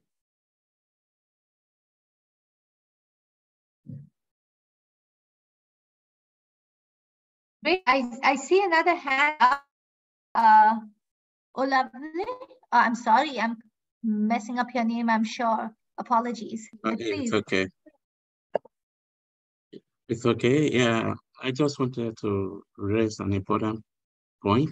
Mm-hmm. And before that, I want to say thank you for this webinar. It's very detailed and informative. And I think my concern is a follow-up to what Elaine said. And just like it was remarked, how to get this information out there to donors, to practitioners, policymakers, and everyone who could be interested in MEL. I think it's important. And given the exercise that was done minutes ago, I mean, group works, I just want to know if you have a plan for publication. I mean, like a peer-reviewed publication of the steps, and especially for that group work. I think it would be in the good direction. Yeah, thanks. So, thank you. We can think about publication. I mean, we realize a lot of people have talked to us about the importance of sharing out the learnings from here. So we do want to, but what form it will take, how, when, who all will be involved is completely a question we want to leave to the group. And that's why we did get the consent form out today that, you know, if you're willing to, at least that's the starting step that gives us permission to use some of the content from today. And then we can. So if that's something you want to be involved in, you're very welcome to get in touch with us and we can think about it. I think our idea was 1 or 2 steps into this. We want to reach out to everyone and see what publication could look like, what form it can take. Peer reviewed is important to get the word out there in the broader community, but we also want to make it as accessible as possible for members and CBOs and others. And that requires language publications. That requires easy to read publications, which don't necessarily gel with peer-reviewed journals. We can do both, we can do either or, but that's something we are very happy to think through with you about. Pascal, if you want to just translate, Yes. and then if he had his hand up. La question qui a été posée, c'est, bon, d'abord, il remercie et ensuite, il constate que les informations qu'on a eues tout à l'heure peuvent intéresser des praticienneurs que nous sommes, les agences de financement et d'autres personnes. Et l'exercice que nous venons également de faire montre réellement qu'on a collecté des données. Mais il se pose la question, est-ce qu'on va publier ces données-là? Est-ce que ça va être une publication? Et la réponse qui est apportée par Gunjan, oui, nous voulons bien, mais c'est qui participe? Et c'est pour ça que nous avons donné tout à l'heure un formulaire de consentement que vous pourriez réellement signer. Ça veut dire que, bon, vous pouvez être cité, etc. Mais aussi, on pourrait penser également aux organisations de la société civile, donc basées au sein des communautés. Et si on doit publier, ça va être dans quel langage? Comment on doit le publier pour que ce soit accessible à tous? Nous serions heureux de le faire. Mais bon, continue de voir la meilleure formule.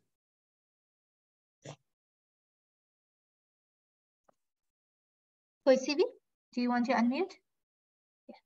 Oui, moi j'ai d'abord 3 points et je voudrais au premier abord d'abord remercier vraiment les organisateurs de cette formation que nous avons débutée depuis quelques mois.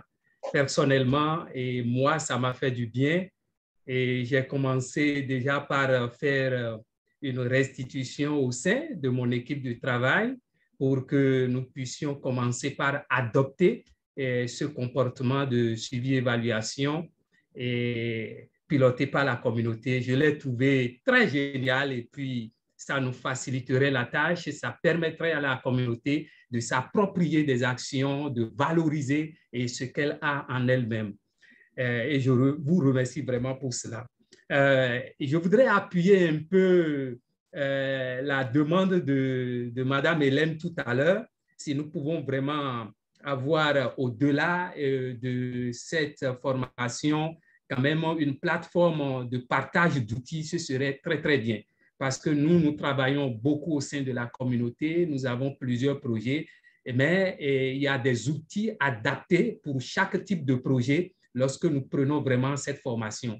Donc, s'il peut y avoir ce partage d'outils, ça nous ferait énormément du bien. Et puis, si vous pouvez nous orienter aussi pour qu'au sein de chaque pays. Par exemple, au Bénin, je sais que le doyen Pascal est là. Et on peut avoir derrière nous des personnes ressources qui nous viennent en appui. Ce serait aussi vraiment très bien pour le meilleur des communautés. Merci beaucoup.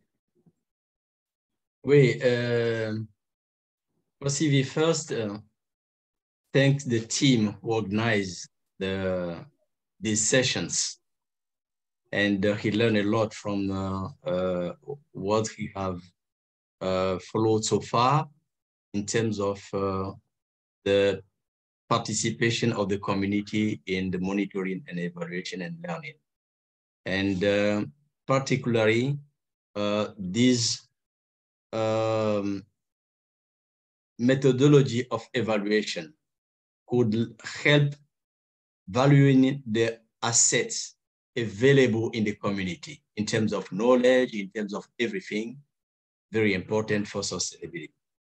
Second, he'll be very interesting in how do we share tools available, because this is a type of tool we need very much in communities.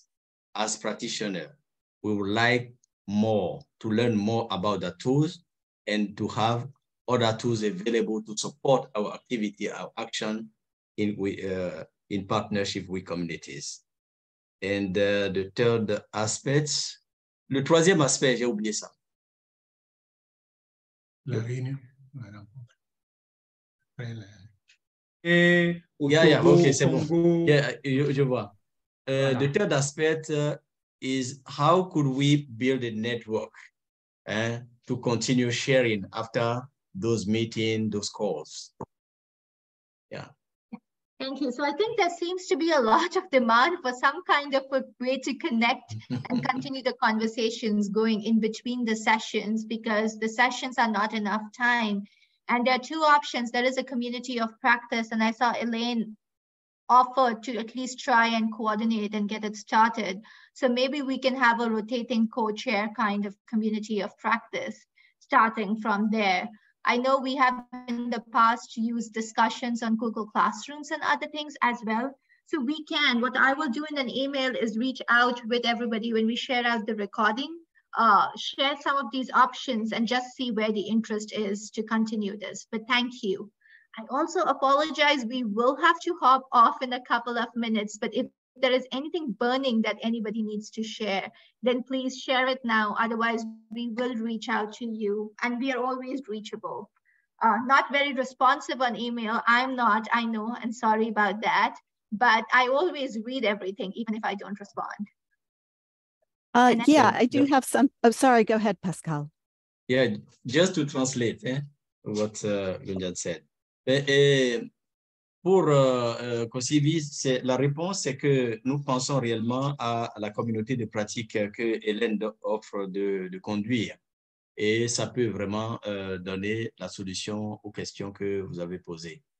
Mais Gunjan reste très ouverte pour répondre vraiment aux demandes, aux questions. Et s'il arrive qu'elle ne réponde pas très rapidement, mais soyez sûr qu'elle a lu et qu'elle reste coopérative par rapport à cela. Merci. What I was going to say really fast is about the translation. And Pascal, you might be able to address this better. Does it really save us time to have an interpreter? Because there's a time lag. So if somebody hears a translation and they want to respond to it, by that time, the moderator will have moved on to something else. So one option I see, and it's an unfortunate one, is to have a pared down agenda to accommodate this, because as we're saying, and the reason we have these interpreters is to be inclusive. So I just happen to think of that, and I think it helped me just to hear your translation and to realize how important it is. Thanks, Annette. I mean, we normally have simultaneous interpretation to save time, because it does make it very difficult for some people to, when you have simultaneous, like when you have one after the other, as we had with today, and after a few sentences, it's difficult for people to also follow through the stream of thought because there's another language coming in between. is the feedback we've had in the past. And that's why we try for simultaneous translation. It's just, we had an issue today, and Pascal, thank you so much. Pascal just stepped in right there and then to help us take care of the issue. So, you know, so it's not just a matter of time. I agree, Annette. And that's why we kind of did not cover a lot of things we wanted to cover today, because we had to accommodate for that duality of, you know, double translations, which is almost double time. But simultaneous interpretation is not just from the time perspective. It's just that many people have said that it's a little disorienting to keep the, you know, chain of thought when there are two languages and it's like every 3 or 4 sentences you're translating. Like even with Nancy's presentation today, people were like, it was difficult to follow through because there was translation after every couple of sentences. Yeah. So I think that might be part of getting used to inclusivity. I don't know. But another option that might help is when someone speaking another language has a question or a comment to follow up, that the moderator might be accommodating to that, even if the discussion has moved on. Agreed. Thank you. Bon, Great point. Bon, c'est ce qu'on a discuté maintenant, c'est par rapport à la traduction. Où Annette pense que bon, faire en sorte qu'il y ait l'inclusion n'est pas totalement assuré ici parce que quelqu'un qui traduit, celui qui écoute, avant qu'il ne cherche à poser une question ou à tout intégrer, le modérateur continue. Donc, bon, ceci est resté une question et Gunjan a expliqué comment ça marche, mais on peut toujours aller plus loin et trouver de meilleure façon. Donc, la question est prise en compte et voilà. Well, thank you so much, everyone. Thank you. Apologies. We have to rush. We are late for another meeting, Pascal, Sarah, and I will be in another meeting. But we really appreciate this. And I really appreciate the comments on feedback on inclusivity. I am going to also try and speak to a few other people to understand some of the best practices around that, to see that, you know, how do we do this better? But thank you, everyone. We'll be in touch and appreciate your staying back and the feedback. Thank you. Thank you. Thank you. Bye-bye.